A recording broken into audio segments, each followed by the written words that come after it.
सत्ता में आने के लिए मुसलमानों की कितनी जरूरत है, तो मैंने जवाब ये दिया कि सत्ता में आने के लिए मुसलमानों की बिल्कुल जरूरत नहीं है।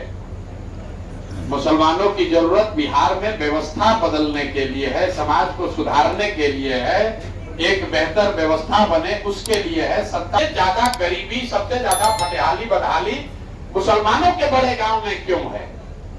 तो पता ये चला कि भाई जब मुसलमानों की ये गांव राजनीतिक तौर पर चिन्हित कर लिए गए हैं, जब वहां से कोई जदयू का भाजपा का चुनाव जीतता है तो उसको मालूम है कि यही वो गांव है जहां से हमारे खिलाफ 3000, 4000, 5000 वोट पड़ा था। तो 5-5 साल उस गांव में विधायक आता ही नहीं है, कोई काम नहीं कराता है। और दूसरी बात, अगर कहीं गलती से राजद वाला जीत गया तो वो कहता है कि तब 5000 वोटवा अपना जेबे में है, इसका काम क्यों करा, ये सब कहां जाएगा। तो दोनों ही हालत में मुसलमानों के गांव में काम नहीं हो रहा है। और हमारी बात पर अगर आपको यकीन न हो तो आप जाकर देख लीजिएगा। अभी आप यहाँ से खड़े खड़े पश्चिम चंपारण में सबसे ज्यादा बदहाल प्रखंड कौन है? मझौलिया। पूर्वी चंपारण में सबसे ज्यादा बदहाल प्रखंड, पिछड़ा प्रखंड कौन है? तुरकौलिया, नरकटिया। गोपालगंज में सबसे पिछड़ा प्रखंड कौन है? मुसलमानों की आबादी वाला जो सबसे बड़ा बरौली है, वो सबसे पिछड़ा प्रखंड है। मधुबनी में, दरभंगा में, सिवान में, छपरा में, आंख बंद करके सीतामढ़ी में जाइए, सबसे पिछड़ा प्रखंड कौन है? बरगेनिया। इन सब प्रखंडों में आप देखिएगा मुसलमानों की आबादी 80,000, 1 लाख से ज्यादा है। ऐसा क्यों है? क्योंकि ये गांव, ये पूरे के पूरे प्रखंड मुसलमानों के लोगों ने राजनीतिक तौर पर चिन्हित कर लिए हैं। जिनका आप विरोध कर रहे हैं वो तो आपको परेशान कर ही रहा है, वो आपका काम नहीं करता है।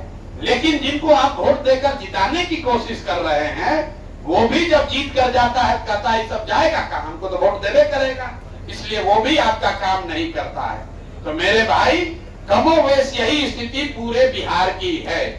लोगों को मालूम है कि 5 बरस लोग अपने विधायक को, सांसद को गाली देते हैं, उससे परेशान हैं, उसको सबक सिखाने की बात करते हैं। लेकिन जैसे ही चुनाव आएगा तो जैसे मुस्लिम साथी भाजपा के डर से वही लालटेन को वोट देते हैं, उसी तरह हिंदुओं का एक बड़ा वर्ग है जिसको लालू जी से डर लगता है, लालू के जंगल राज से डर लगता है। वो कहता है चलो कतलो खराब है, लालू से तो ठीक है भैया, चलो इसी को वोट दे देते हैं। ये बिहार की दुर्दशा का मुख्य कारण यही है कि लोग यहाँ सब कुछ जानने, समझने, भोगने के बाद लालू के डर से भाजपा, भाजपा के डर से लालू। तो जब तक ये स्थिति नहीं सुधरेगी तब तक 1 प्रशांत किशोर आए या 10 प्रशांत किशोर आए, ये सुधार नहीं हो सकता है। आप ये मत मानिए कि कोई जन सुराज में आया है, प्रशांत किशोर आए हैं, ये सुधार देंगे। ये सुधार नहीं हो सकता है जब तक यहाँ की जनता नहीं सुधरेगी। आप नहीं सुधरोगे तो कैसे सुधार होगा? जनता का हालत देखिए। जो मुसलमान है, आपको बताया गया है और हम लोग क्या बताएंगे? आपके तो दीन में ये बात बताई गई है कि मुसलमानों को हक के साथ खड़ा होना है। लेकिन आज का मुसलमान किसके साथ खड़ा है? आप हक के साथ नहीं खड़े हैं, आप तो तादाद के साथ खड़े होते हैं। आपके दिमाग में एक बात चल रहा है, भाजपा को कौन हराएगा, किसकी तादाद ज्यादा है। तो और आप ये नहीं समझते हैं कि अगर तादाद की चिंता की गई होती तो इस्लाम की तो शुरुआत ही नहीं होती मेरे भाई। इस्लाम के शुरू करने वाले लोग तो 2 ही थे, तादाद तो उल्टे साइड में थी। और आप जो है, आपको तादाद, अगर बातिलों का भी तादाद है, भाजपा को हराता दिखता है तो आप उसको भी वोट देते हैं। अब फिर कहते हैं कि हम इतना दुर्दशा में जी रहे हैं। कैसे सुधार होगा भाई जब आप अपने कौम की बात नहीं मान रहे, पैगंबर साहब की बात नहीं मान रहे हैं, जो बात कुरान में, हदीस में लिखी गई उसको नहीं समझ रहे हैं, तो कैसे कोई नेता, कोई दल आपको सुधार देगा? आपके हदीस में ये लिखा गया है ना भाई कि हर मुसलमान की ये जिम्मेवारी है कि अपने बच्चों के साथ आपको इंसाफ करना है, अपने बच्चों को अच्छा नाम देना है, उनकी अच्छी परवरिश करनी है, उनकी आपको चिंता करनी, तालीम और तरबियत की चिंता करनी है। आज बिहार में आधे से ज्यादा मुसलमान चाहकर भी अपने बच्चों के साथ इंसाफ नहीं कर सकते हैं। लेकिन भाजपा का डर इतना है कि जिन लोगों ने आपको इस स्थिति में पहुंचाया है कि आप हदीस में बताई हुई बात भी इंप्लीमेंट नहीं कर पा रहे हैं, अपने जीवन में लागू नहीं कर पा रहे हैं, उसी आदमी को जाकर आप फिर वोट देते हैं इस नाम पर कि हमको भाजपा को हराना है। यहाँ जितने मुसलमान हैं जो इनसे पूछिएगा, कहेगा भैया हम लोग तो अल्लाह को छोड़कर किसी से नहीं डरते हैं। बात तो ठीक है, हम आपको कह रहे भैया आपसे ज्यादा राजनीतिक तौर पर डरपोक कौम हमने कोई देखा ही नहीं है। भाजपा का कोई नाम बता दे, अब बस आप लोग डर के मारे उसको वोट दे दीजिएगा। अरे भाई आप हमारी बात मत मानिए, जन सुराज से बिल्कुल सरोकार मत रखिए, लेकिन जो बात इस्लाम में बताई गई, जो बात आपके पैगंबर साहब ने बताई, कम से कम उसको तो देखिए। पैगंबर साहब ने लिखा है ना ये बात कि जिस कौम को अपने रहनुमाओं की समझ नहीं होगी उसके ऊपर जालिम हुक्मरानों को मुसल्लत कर दिया जाएगा। ये बात हमने तो नहीं कही है। अरे भाई कब ताली बजा रहे हो तो इस लाइन को पूरा पढ़ लीजिए। पैगंबर साहब ने क्या लिखा कि जिसको अपने रहनुमाओं की समझ, जिस कौम को अपने रहनुमाओं की समझ नहीं होगी उसके ऊपर जालिम हुक्मरानों को मुसल्लत किया जाएगा। अब आज का जो हुक्मरान है वो बिहार में हो, देश में हो, आपको जालिम लगता है, तो भाई पैगंबर साहब ने क्या कहा, ये जालिम हुक्मरान आपके ऊपर कब मुसल्लत किए जाएंगे, जब आपने अपने रहनुमाओं को चुनने में गलती की होगी। तो ये प्रशांत किशोर कह रहे हैं कि आरजेडी ठीक है, कांग्रेस ठीक है, वो छोड़िए। ये तो बात प्रमाणित तौर पर इस्लाम में लिखी हुई है कि ऊपर वाला आपके ऊपर जालिम हुक्मरान तभी बैठाएगा जब आप गलत रहनुमाओं को चुनोगे। तो आप 30 वर्ष से गलत रहनुमाओं को चुन रहे हैं, इसीलिए ये दुर्दशा में पड़े हुए हैं और वो कोई नहीं सुधार सकता है। जब तक मुसलमानों की अपनी समझ नहीं होगी तब तक इसको कोई नहीं सुधार सकता है। आप आए हैं हमारे पीछे, अरे भाई प्रशांत किशोर जी नया आदमी आए हैं, आप कितना हिस्सेदारी दीजिएगा, कितना सीट लड़ाइएगा। मुसलमानों की दुर्दशा देखिए, आपकी आबादी है 18%। आप लोग ज्यादातर मुस्लिम साथी कहते हैं कि भैया हम लोग को हिस्सेदारी नहीं मिलती है। बिहार में कुल आबादी के हिसाब से आपके 40 विधायक होने चाहिए थे, हैं सिर्फ 19। ये बड़ी चर्चा भी आप लोग करते हैं।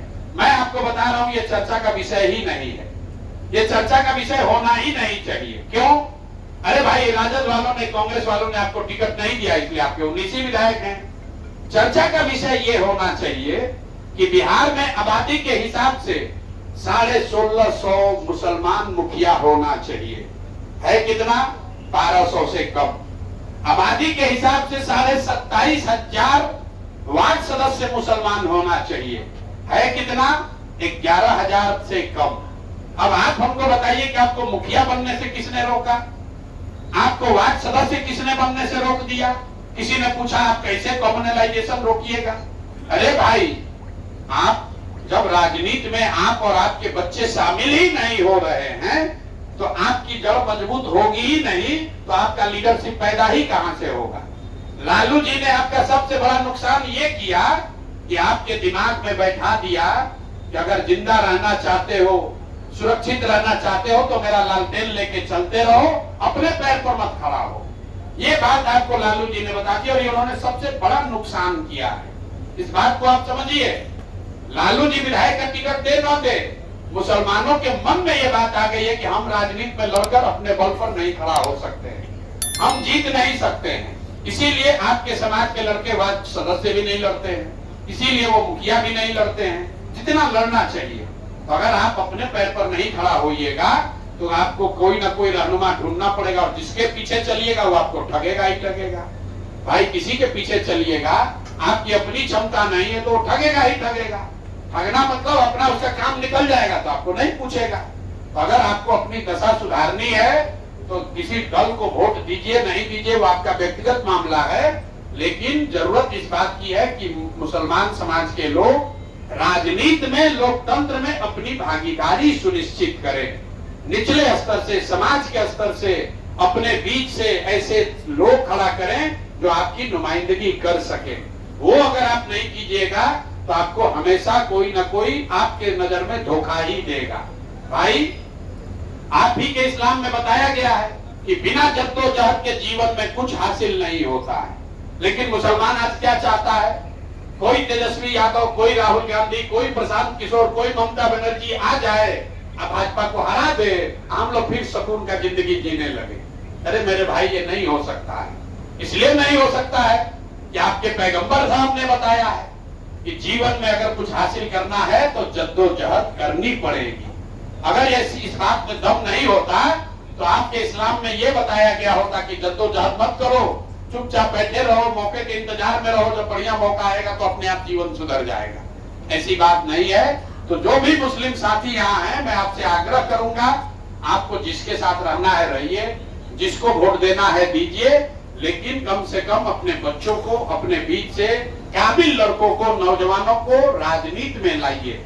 जब तक आपके बच्चे राजनीति में नहीं आएंगे, मुखिया विधायक सरपंच नहीं बनेंगे, तब तक आपके भले की बात नहीं हो सकती है।